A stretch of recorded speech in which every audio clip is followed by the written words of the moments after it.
Morning, everybody. A wonderful treat this morning. Welcome to the show. Wonderful treat this morning. We've got Ellie Norman, who's Director of Marketing and Communication for Formula One, on the show. Ellie's a really special individual. I've spent actually the last couple of days at an alumni retreat with Ellie, so I can say that with genuine, with honesty. Ellie's got an amazing role, but there's probably some myths and legends around that role and Formula One, so we'll get into that. But just as a bit of a background, Ellie's been in that role for 4 years, so perhaps about half just over in a COVID world, in a non-COVID world, and half in a COVID world. And Formula One has almost been the inverse existence of much of the rest of the world because it's continued with lots of travel around the world. So there's that. But prior to that, Ellie did about 5 years at Virgin Media and 7 years at Honda. And so Ellie has a huge pedigree as a high-profile marketing leader. In addition, Ellie is on the board of the Marketing Society. And also a fellow of the Marketing Academy, which was the thing that we were on the last couple of days. She's also, and we're very grateful for this, a mentor in our Mentoring Gen Z scheme. I think we're now clear of 1,000 mentees and booked up all the way to January, so we're probably going to have to increase the cadence there, but we're really pleased with how we're helping people at the beginning of their careers get into and thrive within marketing. And the obvious thing to say is that Ellie works in a male-dominated industry. And so therefore is a bit of a unicorn, but also an instance of somebody following their passion, which we'll hear about. And so I think we'll get lots of insights, yes, about Formula One, but also about leadership, about growth, about development. So many layers of texture that I'm sure are to come. So I'm really, really pleased you're on the show, Ellie, and it's wonderful that you've given your time to us and everybody who's listening in and indeed watching on playback. So very welcome to the show. Thanks, Mark. Thanks, Richie. Really great to be with you this morning. No, look, the pleasure is all ours, Ellie. And I'm sure, the perception being, from my perspective, clearly Mark gets to go to all the cool stuff. I bet you trump him, particularly in my mind, about the coolest job in the world on the one hand, but also the kind of just things that you must get exposed to and the kind of, the highs and lows of working in your industry. But so let's go deep dive right into that. But first of all, I mean, obviously, the last year has been turbulent, but more so than that, you've actually been sort of on the heels as well, right? Traveling around the world during this time. So tell us a little bit about the experience over the last year for you. I mean, in truth, sort of, Richie, it has been certainly sort of really, really up and down, and very sort of high pressure, high adrenaline, because we were actually in Australia for the first Grand Prix, which actually was cancelled with sort of fans waiting outside Albert Park to come in. So that was kind of March 2020. And everything unraveled very, very quickly. So there was sort of a case of being sort of up 48, sort of 50 hours straight whilst that sort of played out, with sort of a positive test result coming back from one of the mechanics, sort of engineers within the sort of McLaren team. And then quite quickly, with a series of kind of calls, the sort of Australian health authorities made the decision to sort of cancel the event.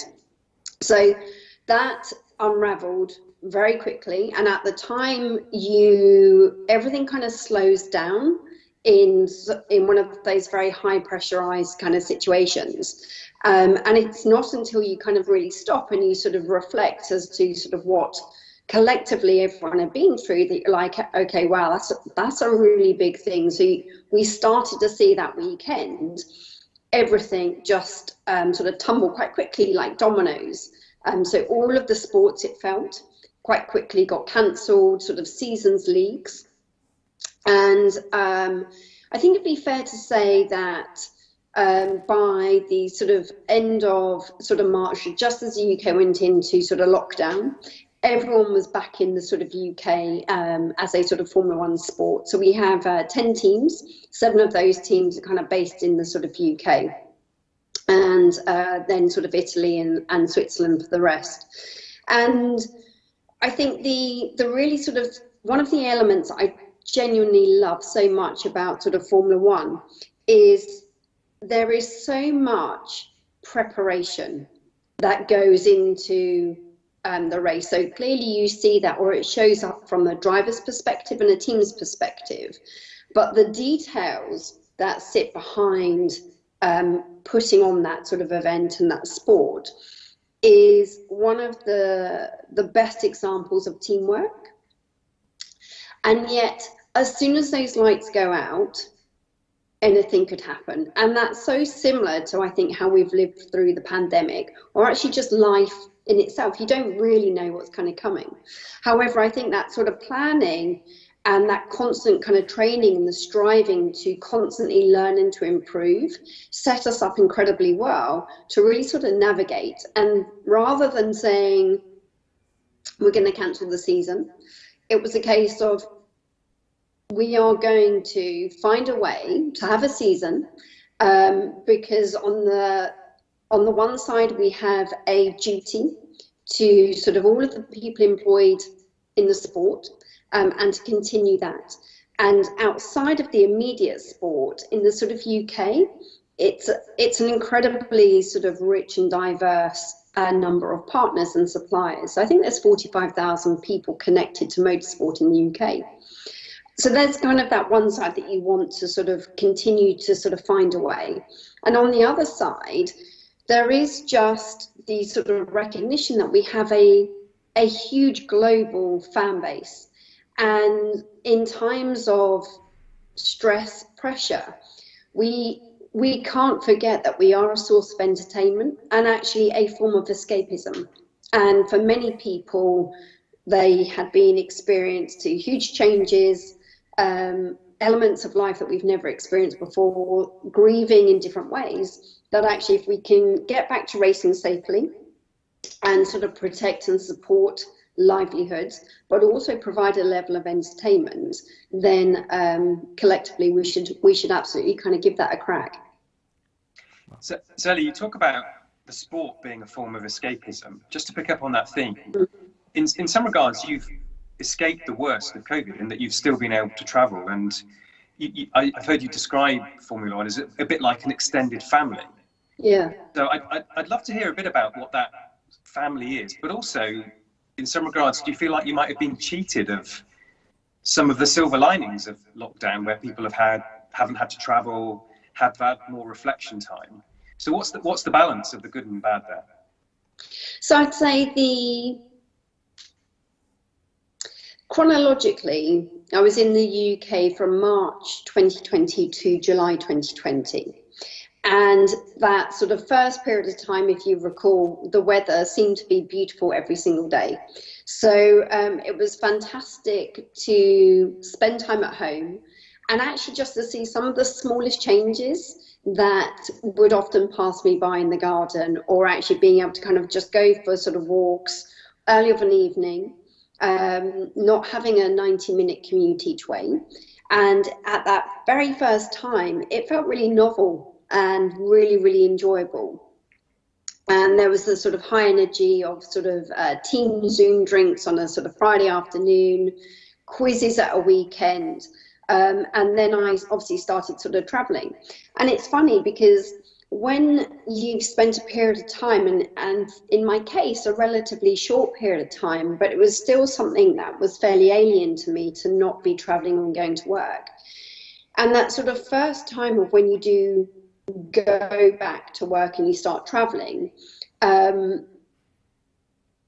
actually feels quite scary because you're stepping into the sort of unknown. And whereas actually you've most probably gone about traveling a little bit blinkered because you're in this kind of routine and this process, actually when you haven't done something for such a period of time, all of your senses just feel like they're on the highest alert. And, you know, in truth, we could not have had travel any better than we had. So from a sort of health and safety perspective, with all of our sort of people, we're flying on sort of charter planes. So we're all able to get on sort of a normal sized plane, but it is just us. Everyone's in sort of PPE. There's distancing on the sort of aircraft between teams. We're all PCR tested, flying into runways that are as close to possible as where the circuits are. So maybe you're not coming through sort of regular kind of terminals.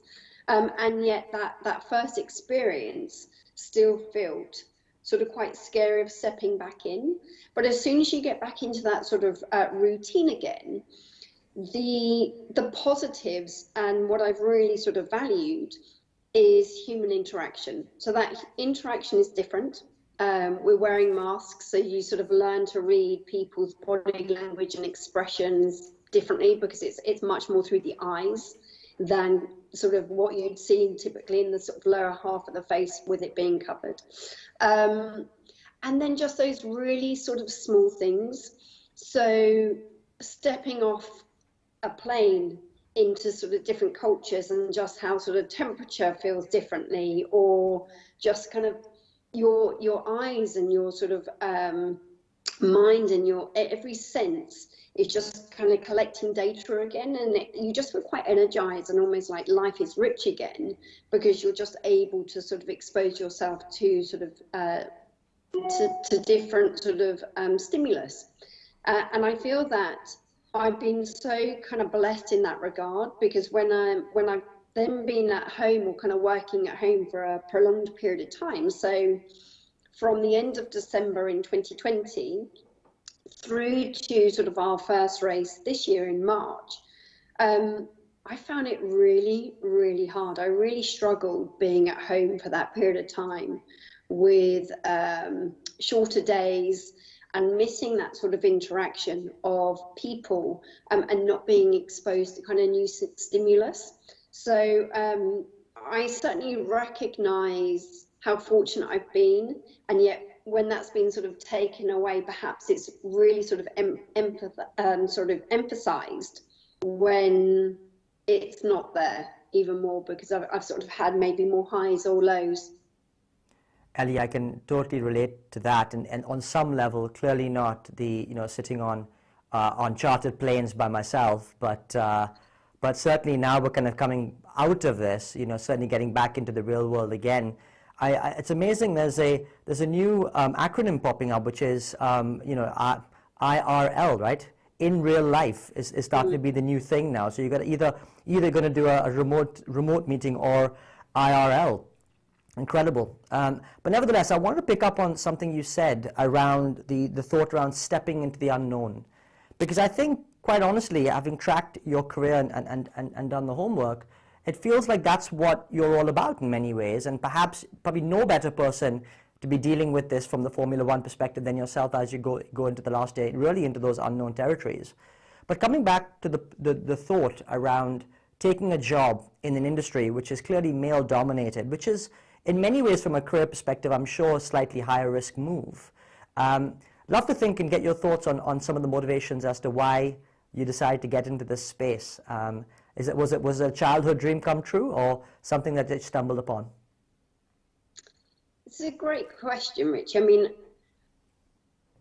I grew up in the countryside, so lived on a farm, have always been just fascinated actually by how things work, really sort of love anything with an engine. From a very young age, it was like I just really would like to learn to drive, and find speed exhilarating.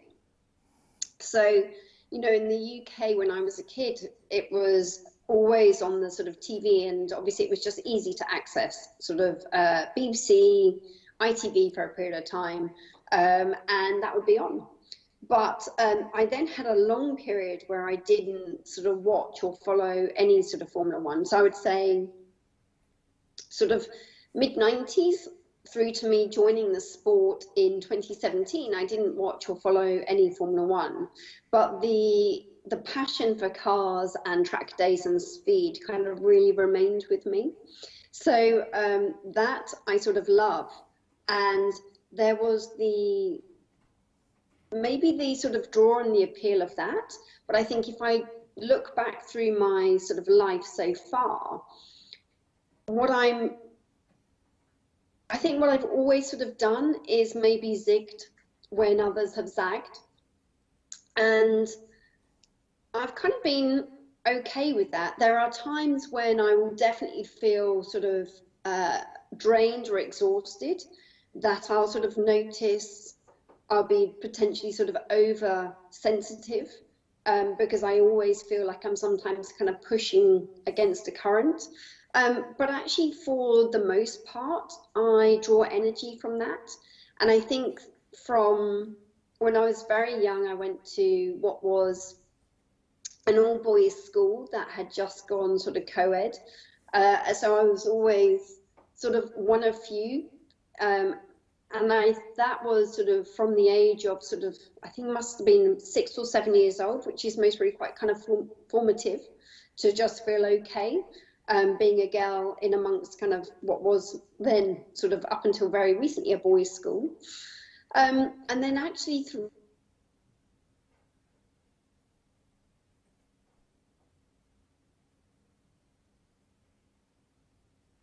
Richie, you there? We lost Ellie?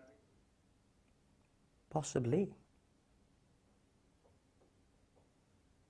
I think Ellie's frozen there. Let's just pause a second. Yep. Ellie may not know. Let's just hold on a second. Might be a slight technical interlude. She may be if you WhatsApp there.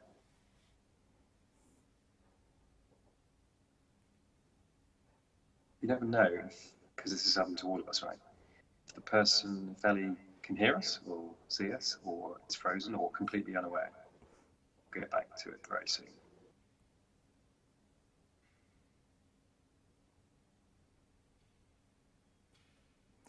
Let's give it a minute.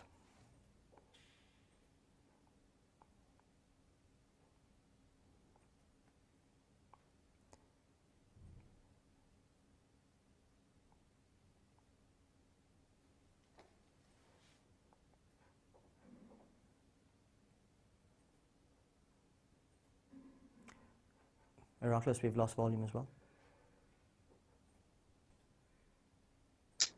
Mark Ritson had a power cut in Tasmania. And I still wake up in the middle of the night sometimes. Who'd have thought, our very, very first show. Yeah, Saffron, you remember it well. Yeah, I mean, Richie and I think we blagged it pretty well, but let me tell you, we were sweating.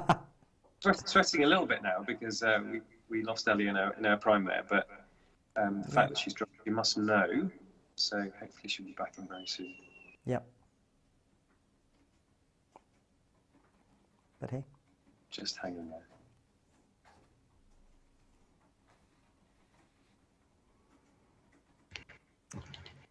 Am I back? You are. You are back. Excellent. This is country internet, I'm afraid. Not to worry. I think we need to get you back on screen though. Yep. Okay. Just give it. I think you were deep in thread about school days. Okay, perfect. Yeah. So I'll pick up there. You talked about zigging rather than zagging. Yeah. And that's really defined your career in a way. I mean, you've done many firsts. Can you give us the sort of the building blocks of your career and where you think your big breaks were? So I think certainly I've had chapters that I would sort of define as those kind of big breaks. And Mark, I've been really lucky, I think, because despite sort of the zigging and the zagging, and maybe being driven by sort of being different to a certain extent, the flip side of that is being kind of very sort of self-aware or sort of concerned that I'm not going to fit in or I'm not sort of good enough. And actually the defining career moments have been when I've had a really great support network around me, or I've had sort of senior people inside organizations that have almost been those sponsors and supported, encouraged me and kind of given me those sort of breaks or sort of lifted me up. And I'd say agency side, sort of from which was kind of a very early job before sort of going client side, just having the sort of support from a guy called Ian Norman. We're not related despite the same surname. That was sort of incredible because that really sort of encouraged me.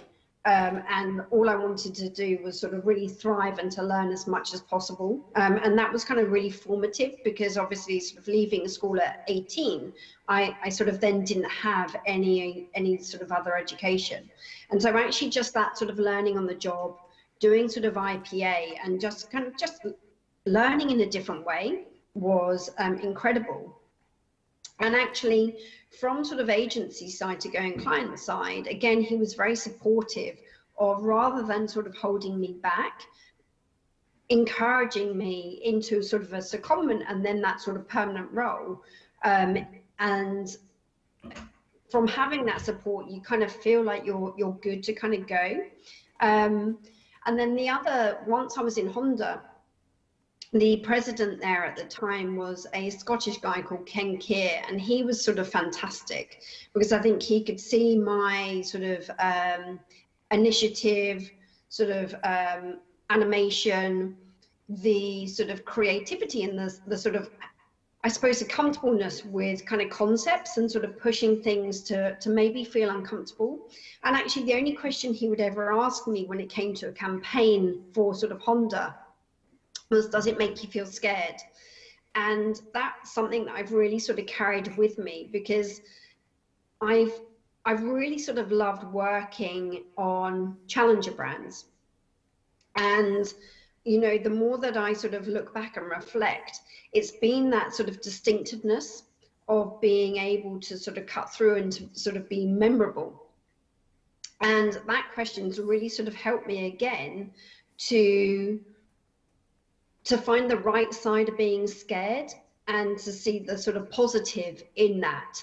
And that would be kind of two examples, I think, sort of throughout. And people potentially kind of start to see you and the values that you sort of hold. And even from sort of there, I was able to get a call from a guy who was at Honda, but I'd never worked for him. He was like, there's a role at Virgin, I think you'd be great at it, you should apply. And then into coming from Virgin to sort of Formula One, again, very fortunate to get a phone call after having been sort of recommended via the sort of creative agency Wyden and Kennedy, that I'd be sort of a good fit for sort of Formula One and what needed to sort of happen. Wow. Ellie, what a trajectory. And you know, there's so many things that I could pick up on. I mean, the first thing, I love the thought that, you know, you lifted off your career at the young tender age of 18 and then sort of learnt on the job. And it makes me, by the way, very grateful that you've decided to become a mentor, because that's sort of the role models that we really do need for this younger generation, and particularly when thinking about the role of apprenticeships. So it's just great that you're supporting us in that way. So thank you. The big thing that I want to come on to, and you know, there's something I think underlying and wrapped up in what you've said, this whole being self-awareness and almost worried about fitting in. And then as a consequence of that, then, you know, you're taking your career in ways that, as you say, you know, scare you, but also gives you that ability to then get on the right side of that. And I just want to explore a little bit about maybe the personal toll that then has on you as an individual. And I'm sure many people go through this. I mean, imposter syndrome to some extent or another is in all of us. Yeah. But actually, what are some of the learnings that you've then had on the back of this, you know, the underlying worried about fitting in, but then always at the same time wanting to stretch yourself to almost an extreme level? How do you feel about that? How is that? What's your sense from that perspective? Richie, I think when I listen to it, I sit here and I'm like, am I just a really complex person? Or, because I always think of myself as being quite kind of simple. And it's, I think there's the drive within me, which is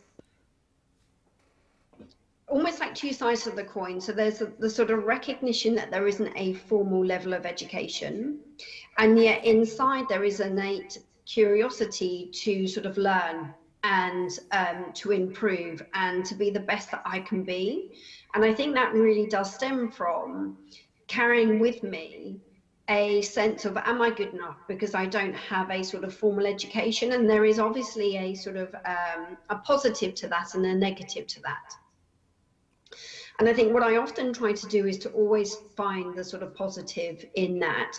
So at sort of any opportunity, it's a case of, well, what can I read? What can I watch? How can I actually kind of learn about something?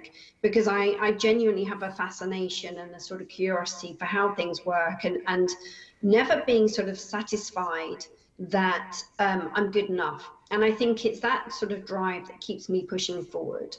And I think that's also what I find really sort of energizing and motivating within sort of Formula One, is maintaining that that sort of level, that you'll never, it can always be better. There's always sort of an opportunity to be really sort of improving and looking for those incremental gains. And I think there's a lot of sort of similarity there. And yet, on the other side, I think there is a openness and a simplicity to me, because what you see is kind of what you get. Yeah, I mean, well, we've certainly seen that in this discussion, Ellie. And I mean, I think it's interesting because as what you say, I was watching a video by Jay Shetty this morning, and he was interviewing Gwyneth Paltrow about winning an Oscar, and she said she only needed to win the Oscar to find out that it was meaningless, and it feels like, you know, and then they started describing about some of the motivations behind wanting to win that Oscar. And actually, it was only once she'd won was she able to reflect and actually think about some of the underlying things and causes and maybe slightly more unhelpful things in her life that she was then able to deal with. But it was only reaching that pinnacle of success where she then kind of being able to go down the other side of the hill. I think it's quite interesting, and maybe some parallels. I think that's funny, Richie, because I never look at myself as being successful, or think of myself as being successful. I'm sort of very much in today, and sort of just grateful to be part of something that's big, and as my own sort of little piece of that puzzle, able to sort of do the best that I can do each day, and to, you know, hopefully make a positive difference, versus ever thinking sort of I'm successful. So I think that's the sort of constant drive inside. Wow. I think sorry, I disappeared for a second there. I had my own internet issues for a second. Wonderful. So a lot of what you've talked about will be very relatable in terms of inherently people doubt themselves, wonder if they're successful. But you talked about wanting to cause change, and so within the context of Formula One, which is a big old beast and has lots of embedded traditions and biases and so on, what change are you looking to affect within Formula One? Do you know, it's I sort of we reference that sort of family feel when you're inside the sport. And you know, before I joined the sport, and certainly when we did sort of big piece of kind of research or sort of diagnosis to start the journey, understanding from sort of fans or non-fans across the world, the sort of perception of it being sort of very closed door, inaccessible, sort of no one could kind of penetrate sort of Formula One. It was so clear as to what needed to sort of happen, and there's that sort of wonderful sort of tension about continuing to drive the sort of quality from within of being the kind of best, and you're constantly driving progress, but also finding ways to really provide that accessibility and to sort of open it up. And part of that sort of transformation, or the sort of journey of Formula One, has really been to sort of take it on a digital transformation journey from a sort of, I suppose, a marketing sort of perspective, which hadn't sort of taken place up until then. And just really sort of doubling down on like the core product, what makes the core product brilliant, and what have been missing from that sort of core product. Now, clearly, that's a side that I've had nothing to do with, because I'm not an engineer, but thankfully there are heaps of clever people who have spent sort of the last 4 years really sort of defining what those rules within the sport are from a technical and a sporting perspective, and bringing in a cost cap, so to speak, to kind of level the playing field. And it's all of these sort of elements that it's not going to be a silver bullet, but it absolutely will start off the sport in that sort of next chapter to sort of enable that. And I think coming into something, and then this is what I found really appealing, is I've always worked for big brands. I love big brands. I love the sort of fame that brands have, the impact that brands have on people's kind of lives in terms of just great products, services, how that makes you feel. And having that, but having that with a combination of knowing that you almost have to sort of be disruptive and behave like a challenger to sort of actually start to sort of revitalize actually where Formula One was. And I think there certainly would have been a danger that it could have continued with going into sort of a negative momentum of feeling like the fan wasn't seen or sort of considered to be sort of important. And I think when you sort of understand what those sort of drivers are, really get under the skin of your DNA and where these sort of problems are, it's really great actually to then be saying, okay, so what are we going to do? There's opportunity everywhere, but where are we going to focus, and actually how do you sort of drive about making sort of those changes? And I think that's what I sort of really love, is being able to kind of imagine just how things could be, and to almost find where the sort of tension or the jeopardy is. And sometimes that can be really extreme, and it won't be language that necessarily kind of shows up externally, but I love using the provocations of those sort of opposites or kind of extremes where you can find the sort of tension. And I think that's quite an interesting place to start to sort of unlock. Absolutely, I love that sort of that thought process there.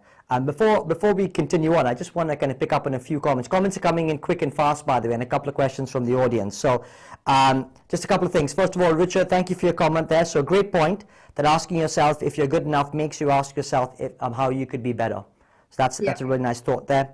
Joe K, thank you again. Lots of great comments from you. So very, very modest, Ellie. Thank you so much for sharing your life and experience with us. The way you reason through things shows a very bright mind with a great inner strength. Just what I need for this Friday morning. What a lovely comment there from Joe K. Thank you very much for that. I've got a question from Selena that I want to pick up on. So if you had to describe to someone the best, most effective way to work with you, like an operating manual for yourself, what would you say?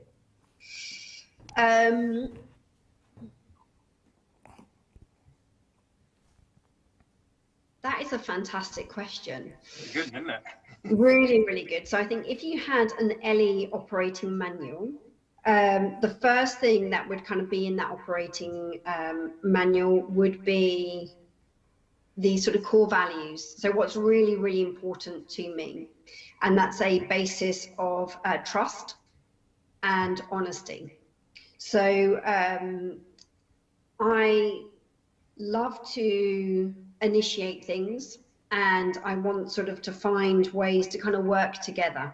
So it's certainly a sort of positive frame of mind.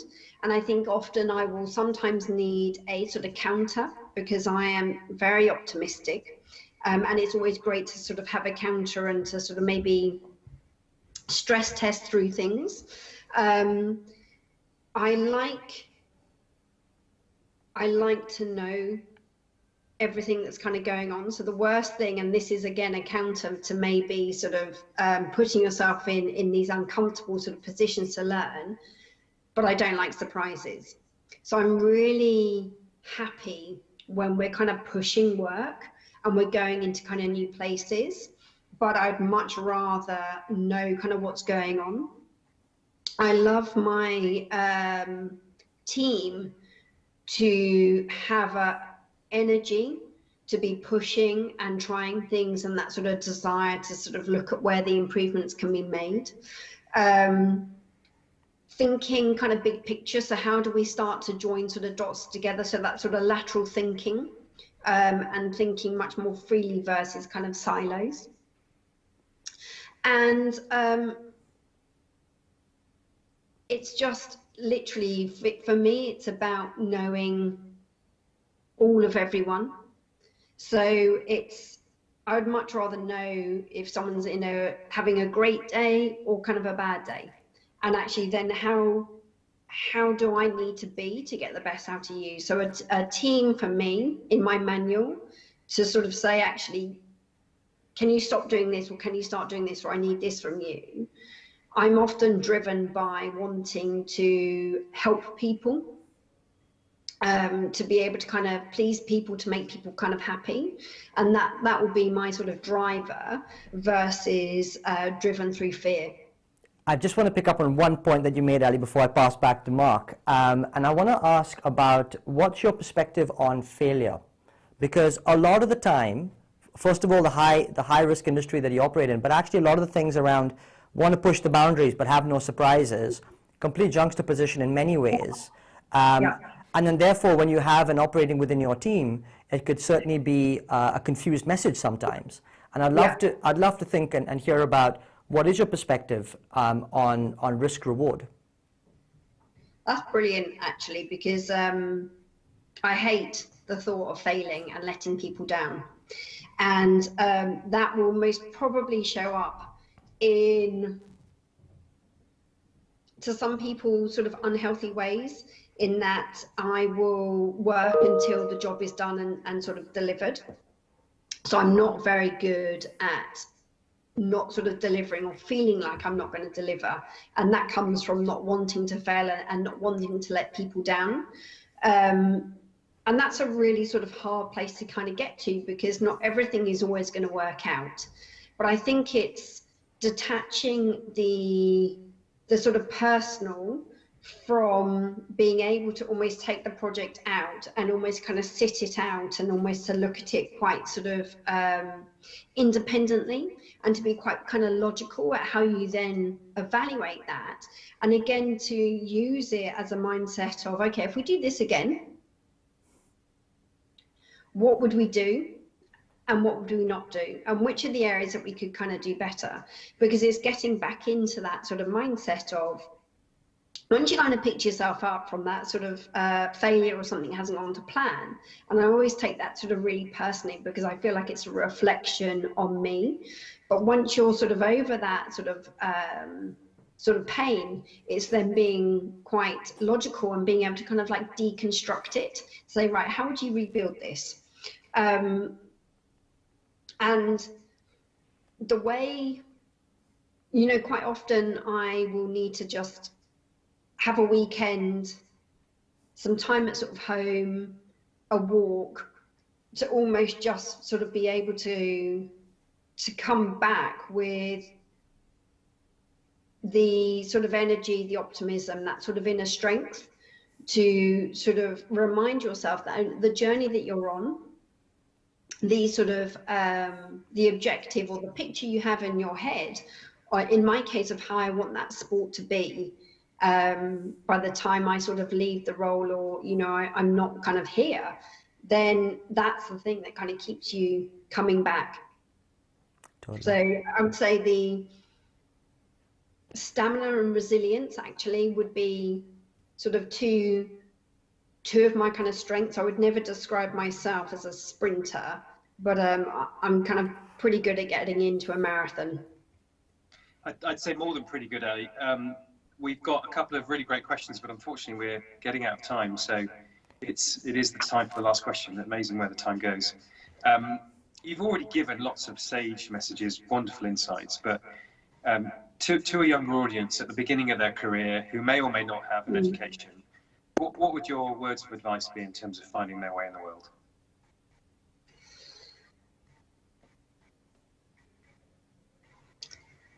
Be really curious. I think, despite sort of everything I've shared with you today and my own sort of inner sort of feelings or kind of fears, is be open. Just don't say no to sort of anything. And I think if I sort of reflect and some of the sort of conversations I listen to or the sort of observations I have, there is a real impatience to life with younger people. And I think often the definition of success can be sort of quite externally focused. It could be a salary or sort of a title, and sort of maybe sort of more material things of what will other people think of me if I have X, Y, and Z. And I think the more that I'm sort of in the world and kind of getting older, grayer, let's hope a little wiser, the more I would sort of say none of those things matter. So yes, you need to have a sort of safe, healthy environment, and be able to kind of support those that you love around you, but none of that matters. So I think any opportunity, really sort of evaluate it, and even if it doesn't fit on your sort of straight line, it's fantastic to have a few little zigs and zags and kind of go around the houses. And I think that makes you as a person, as a leader, as a friend, sort of a much richer person. You can add more to other people. I think, you know, that patience is so important. We're always in such a rush. And I say that working in a sport where those drivers are kind of going around the track at 320 kilometers an hour. But it's like, it's okay, we can take our time. And the journey is the most enjoyable, important thing, far more than the destination. Wow. Ellie, that's such a lovely way to close the session. At this point in time, me and Mark usually just kind of have a few reflections on the session and some of the key themes that you talked of. So let me have a go first to try and summarize some of the things you spoke of, and then I'll pass over to Mark. I've got to kick off and start where you talked about you're not a sprinter, but you want to run the marathon. And I think that's just so important when it comes to, you know, the success that you've had, recognizing some of the undulations. And the fact that you have said that you don't even think about it as success is just amazing in itself. So it feels like you're very much running your own race. But at the same time, early on in the session, you talked about the fact that you found and you find speed exhilarating. And I love some of the nuanced sort of kind of juxtapositions that you put yourself in, because I think you then talked about this level of discomfort and being uncomfortable and being scared and finding yourself in scary positions, that I think then really drives you and motivates you to kind of to push on. And it just fascinated me to think about that, particularly, I mean, even early on in the talk, you talked about stepping into the unknowns. And it certainly does feel like, whether it's the most recent past of jumping on planes in PPE kits, right through to your marathon of a career, it just feels like you really have put yourself in some difficult positions and then been able to shine through. Although sometimes you probably don't even realize that you are shining through, which I think is just beautiful. It's absolutely fantastic. The fact that early on in your career, at the young age of 18, you probably decided to take a path which slightly unconventional in today's youth, where jump into a job and drive from that point on. And I think that's just super for then, just being a role model to what young people are going through right now. The thought about being memorable was another big thought. And perhaps the last one I'll finish on, I don't want to steal all Mark's thunder, is around behaving like that challenger brand and being a challenger and constantly being a challenger. And then therefore, always thinking about the extremes and how you can kind of use polar opposites to make a case, build a case, and then push the boundaries. So what a lovely, lovely session, Ellie. Thank you so much for being a part of it. And thank you so much for being a part of the School of Marketing as well. Yeah, great job, Richie. Just a couple of things to add there. I mean, first off, it's been a treat to have you on. You've given a sincerity and authenticity and honesty, which has been really, really, soul-filling. I'm going to pick up on one theme that I think has really characterized this session really, which is you talked about, I think I'm quite a simple person, and now I feel like I'm sounding quite complex. I'd reframe that into, I think you're beautifully layered. So what do I mean by that? There's a lot of contradictions at one level in what you've said. I grew up on a farm, which is maybe a slow pace of life, but I love speed. I like tension. I don't like surprises, but I like to push the boundaries. And I think this is what really defines many people's careers, is that they're not straight line. There are nuances, there are subtleties. It's neither simple nor complex. It's just layered. And it's those twists and turns that really define us and our success in life. So it's been an absolute pleasure to hear about you. I think you're doing a wonderful job within Formula One and changing that and improving that from within. I now can confess I'm a massive Formula One fan, so personally it's been a massive treat having you on. But I think you're a lovely person, beautifully led with it. So thank you for coming on the show on behalf of myself and Richie and all the guests. It's been fantastic. Thank you both very, very much. This is like the perfect start to a Friday. So thank you. Pleasure. Yeah, no, you're very welcome. Ours is all the thanks. And so, yeah, that's it for this week. Just as a tee up for next week, we've got a double header. We've got Raju Rajaman from Visa on Thursday lunchtime, coming in from East Coast US. And then Ed Smith from Amazon, European Amazon Marketing Director, who also is part of the Marketing Academy Fellowship that I've spent the last couple of days with, coming in on the Friday at a normal time, 8 a.m. UK time. So double header to watch out for. Thanks again, everybody, for tuning in. I hope you've enjoyed hearing from Ellie as much as Richie and I have, and have a fantastic weekend. Thank you.